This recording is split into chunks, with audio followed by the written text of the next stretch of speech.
Growing up in a city like New York teaches you a lot about noise, cars honking, people shouting, subways screeching, but nothing prepares you for the kind of noise that comes from your own family, the kind that echoes in your head long after the conversation ends, or maybe some confusion. I'm Alex Parker, 30 years old, oldest of three, and for most of my life, I thought being the eldest meant being the foundation, the one everyone could lean on when things got messy. Turns out, in my family, it just meant being invisible, until they needed a check signed or a mess cleaned up. But it wasn't always obvious. From the outside, we looked picture perfect. Christmas photos in matching sweaters, birthday posts on Instagram with captions like "Family is everything." Yeah, everything. Until you realize you're just the background character in someone else's highlight reel. Emily, my younger sister, was the star, the golden child, straight-A student, cheer captain, daddy's little princess. Even though dad walked out when we were teenagers, mom made sure Emily never felt that absence. And Jake, our youngest brother, was the afterthought, too young to be blamed for anything, too carefree to care. Me, I was the fixer, the one who bailed Emily out when she maxed out her first credit card at 21, the one who paid off mom's overdue rent when she forgot to mention she was 3 months behind. I told myself it was just what family does. You step up, you handle it. One day, they'd see it. One day, they'd appreciate it. That day never came. Instead, it all came crashing down with a single phone call. One I wasn't expecting, but, in hindsight, should have seen coming. It was a Thursday evening, late March. I had just wrapped up a brutal week at the tech firm where I worked as a systems analyst. My apartment in Brooklyn was finally quiet, the kind of quiet that feels earned after days of back-to-back meetings and deadlines. I was halfway through pouring myself a glass of whiskey when my phone buzzed. Mom. I stared at the screen for a second. We hadn't talked in weeks, not since Emily announced her engagement. I figured it was going to be about wedding stuff. Maybe she'd finally accepted my offer to cover Emily's honeymoon as a gift. I even smiled, thinking, maybe this is the moment they finally say thank you. I answered. "Alex," Mom's voice snapped through the line. Sharp, cold, no greeting. I blinked, pulling the phone away slightly like that would soften the tone. "Hey, Mom, don't bother showing up to the wedding." I froze. The words didn't register at first. I thought I misheard her. "Wait, what?" She sighed like I was the one being difficult. "Emily's big day is coming up and we're not going to let you ruin it." I stood there, glass still in hand, the warmth of the whiskey forgotten. Ruin it? How would I ruin anything? I wasn't planning on giving a speech or anything dramatic. I was just going to be there. Her voice dropped into that patronizing tone I knew too well, the one she used when I was a kid and asked why Emily always got special treatment. "Alex, you know you don't exactly fit. You're always so stiff, dressed like you're interviewing for a job you won't get. Emily doesn't want you in the photos. She asked me to tell you." For a second, I couldn't breathe. My chest felt tight, like someone had punched me without warning. All those years, every favor, every dollar, every late-night phone call, and now I wasn't even good enough to sit quietly at the back of a church? In the background, I heard laughter, Emily's voice light and carefree, like this was some big joke. "Tell him he can still send a gift, though," she called out, followed by more giggles. That was the moment something inside me snapped, not in anger, but in clarity. I didn't raise my voice. I didn't beg for a seat. I just smiled, a calm, dangerous kind of smile. "Sure," I said lightly. "I get it." She hung up, without another word. I stood there for a moment, letting the weight of it settle in. Then, I walked over to my desk, opened my laptop, and logged into the joint account I'd set up for their honeymoon gift. $5,000, 0 cents. Already transferred weeks ago. With a few clicks, I reversed it. The money was back in my account in seconds. I took a screenshot and texted it to Mom. "Wouldn't want to ruin anything." No reply. I didn't expect one. She always read her messages obsessively, so I knew she saw it. But here's the thing. They didn't know who they were messing with.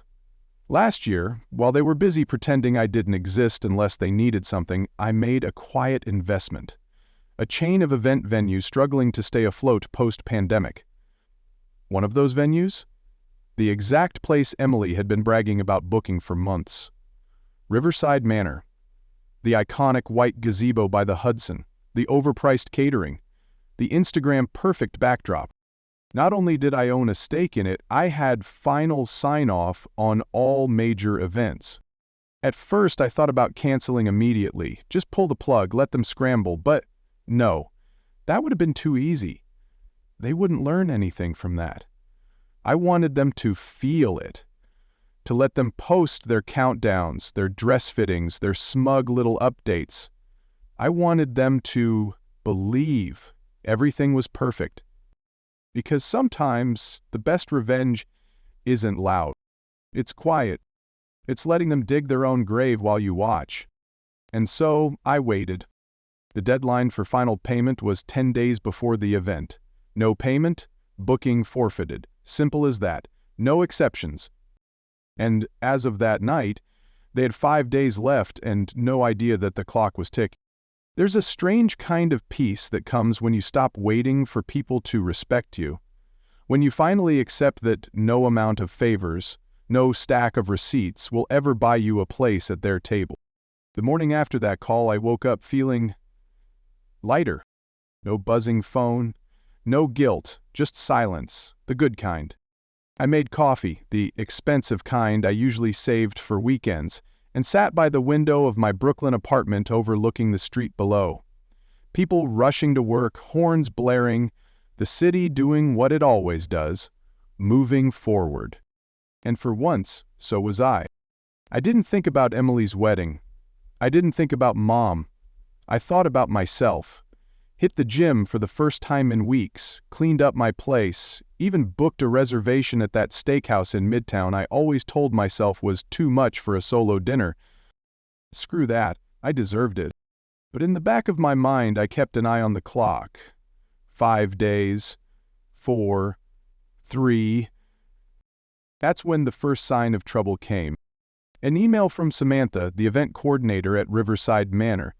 Sam was sharp, the kind of person who could juggle 3 bridezillas and still have time to remind you about your coffee order. Her message was simple. Hey Alex, just a heads up. No final payment from the Parker party yet? Sent 2 reminders. Let me know if you want me to enforce the policy. Deadline's in 24 hours. I smirked. Classic Emily. Always assuming someone would pick up the slack. I called Sam that afternoon, keeping my tone professional. Follow the contract, I said. No payment, no event. There was a pause on the line. You sure? I mean, it's a big wedding. Vendors lined up, catering, a live jazz band. They even requested a custom floral arch. I could hear the amusement in her voice. I leaned back in my chair. Let me guess, doves too. She laughed. You know it. I shook my head, grinning. Then yeah, I'm sure.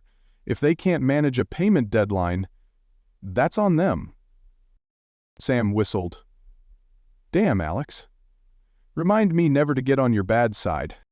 It's not revenge, I said, though we both knew it kind of was. It's business. The next day, I took my time, worked from home, treated myself to brunch, and waited. No payments came. At exactly 5 p.m., Sam marked the booking as canceled. And just like that, Emily's dream wedding vanished, not with a bang, but with a silent line item removed from a schedule. I figured it wouldn't take long before the storm hit. I was right. That evening, my phone lit up with a call from an unknown number. I let it go to voicemail. A minute later, another call. Same number. Curiosity got the better of me. Hello?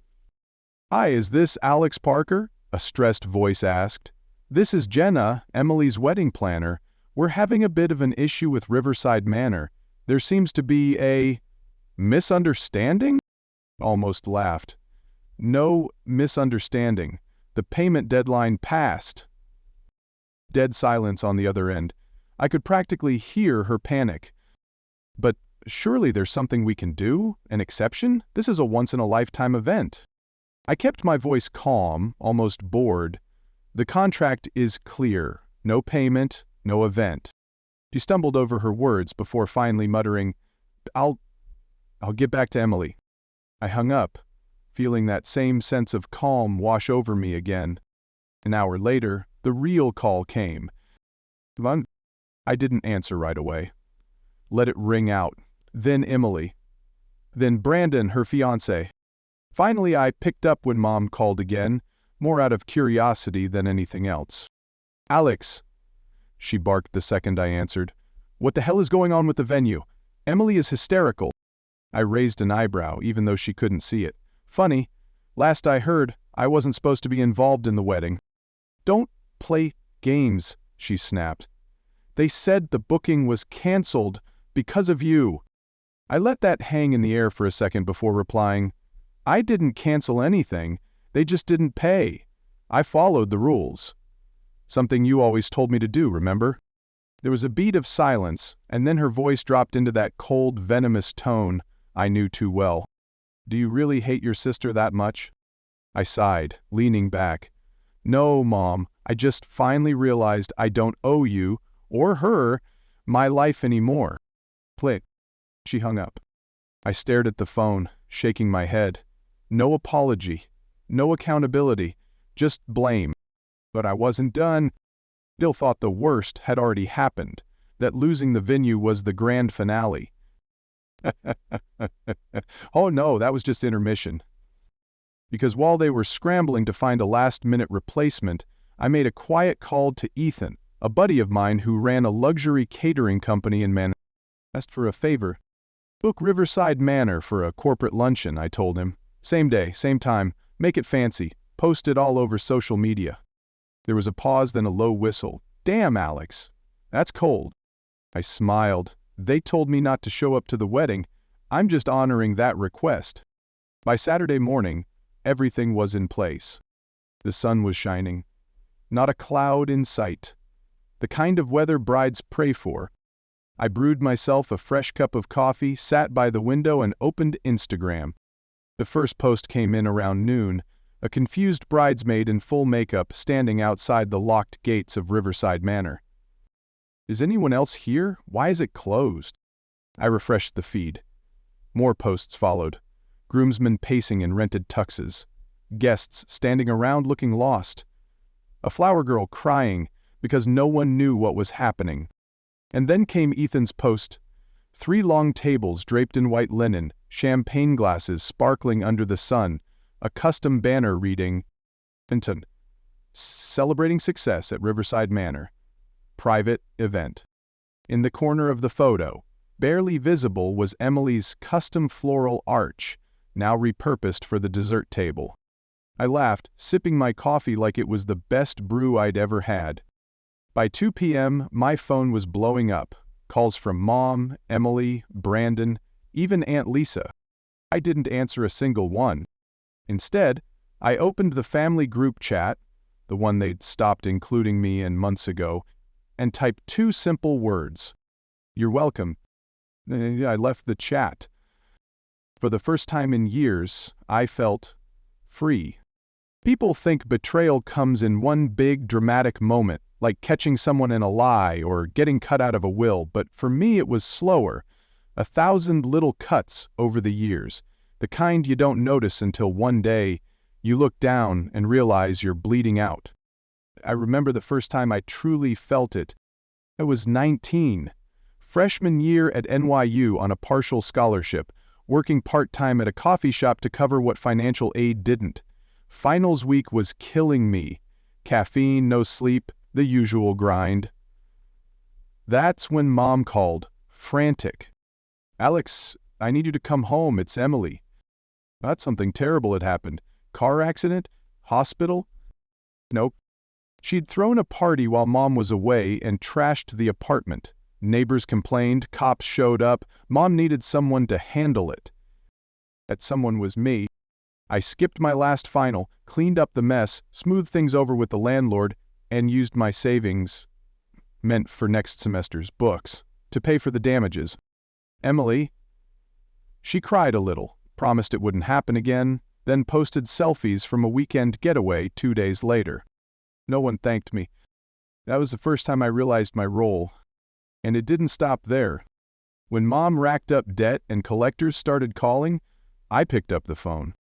When Emily failed a class because she was too busy partying, I paid for her summer course so she could graduate on time, because we can't let her fall behind her friends, Alex. Birthday after birthday, mine passed unnoticed, while Emily's became full-blown Instagram events with catered cupcakes and rented photo booths. It was never about love. It was about utility. I wasn't a son. I wasn't a brother. I was a safety net they never bothered to check for holes.